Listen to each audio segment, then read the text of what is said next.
পৌরসভার কর্তৃপক্ষ আমাকে ফোন করে বলেছে আপনার থেকে পৌরসভার আন্দোলন যাওয়ার দরকার নাই, আপনার জন্য তিনটি লাইসেন্স বরাদ্দ আছে। এখনো পর্যন্ত পৌরসভায় বহাল আছে। এখানে যে তিনদিন আছে যে নেতা নামের কাঞ্জির বহাল আছে তাদের ব্যবসা প্রতিষ্ঠানে পরিণত হয়েছে পৌরসভা। আমার অধিকার যদি আমি নিজেই গিয়ে আদায় করতে না পারি, অবশ্যই বুঝতে হবে সেখানে কোনো ষড়যন্ত্র আছে। এই দুর্নীতিগুলি এই বিপরীত করে লাইসেন্স করে কেন, জন্ম নিবন্ধন করে কেন, কর্মের পুরা করে কেন, এই নল্লা আমি কান পেতে শুনেছি। আমি বলেছি ভাই ধন্যবাদ, আমার 2টি লাইসেন্সের দরকার নাই। ঠিক সরক্ষণে তার 15-20 মিনিট পর পরেই পৌরসভার কর্তৃপক্ষ আমাকে ফোন করে বলেছে হিমু ভাই আপনি তো হেভিয়েট একজন কক্সবাজারের ছাত্র প্রতিনিধি এবং ছাত্র নেতা, আপনার থেকে পৌরসভার আন্দোলন যাওয়ার দরকার নাই, আপনার জন্য তিনটি লাইসেন্স বরাদ্দ আছে। আমি বললাম ভাই দেখেন আমার 3টি এবং 5টি লাইসেন্সের দরকার নাই।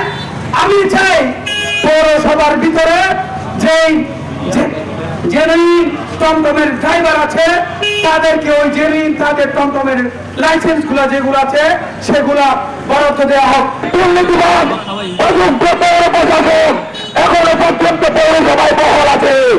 এখানে যে তিনদিন আছে যে নেতা নামের কাঞ্জির বহাল আছে তাদের ব্যবসা প্রতিষ্ঠানে পরিণত হয়েছে পৌরসভা। এই পৌরসভা পৌরবাসী তাদের লিখতে নাই। আমরা পৌরবাসী এই পৌরসভাকে কোন সিন্ডিকেট বাসকে কোন দুর্নীতিবাসকে আমরা পুলিশ দিই নাই। আমরা স্পষ্ট জানাতে চাই আপনারা যে পৌরসভায় গাড়ি চলবে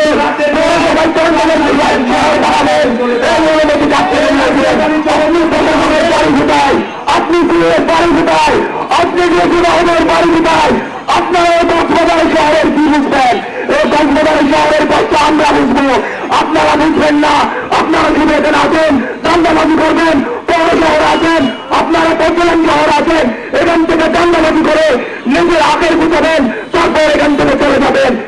যদি আমাদের দাবি নিয়ে পুরো দাওয়া হয়, পুরো বাসকারী হয়, তাহলে কিন্তু আমরা পড়ে যাবো না। আমরা রাজপথে আবার নামার জন্য প্রস্তুত আছি, কিন্তু তারা আমাদের নাগরিক সভায় যে বিষয়টা সেই বিষয়টা সামনে দেখি আমাদের এই পিছনে হাজার হাজার লাইসেন্সের বাণিজ্য হয়ে গেছে এবং একই সাথে আমার অধিকার যদি আমি নিজেই গিয়ে আদায় করতে না পারি, অবশ্যই বুঝতে হবে সেখানে কোনো ষড়যন্ত্র আছে।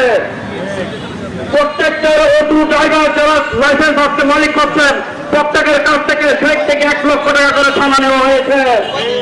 এই টাকাগুলোর হিসাব কে দিবে? আমার কাছে যথেষ্ট প্রমাণ রয়েছে।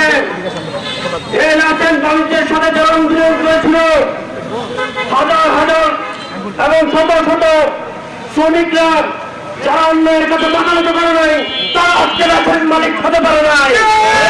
যারা অন্যকে প্রশ্রয় আশ্রয় দিয়েছে তারাই লাইসেন্স মালিক হয়েছে। প্রত্যেকটা অটো ড্রাইভার যারা লাইসেন্স হচ্ছে মালিক হচ্ছেন প্রত্যেকের কাছ থেকে 1 লক্ষ টাকা করে থানা নেওয়া হয়েছে।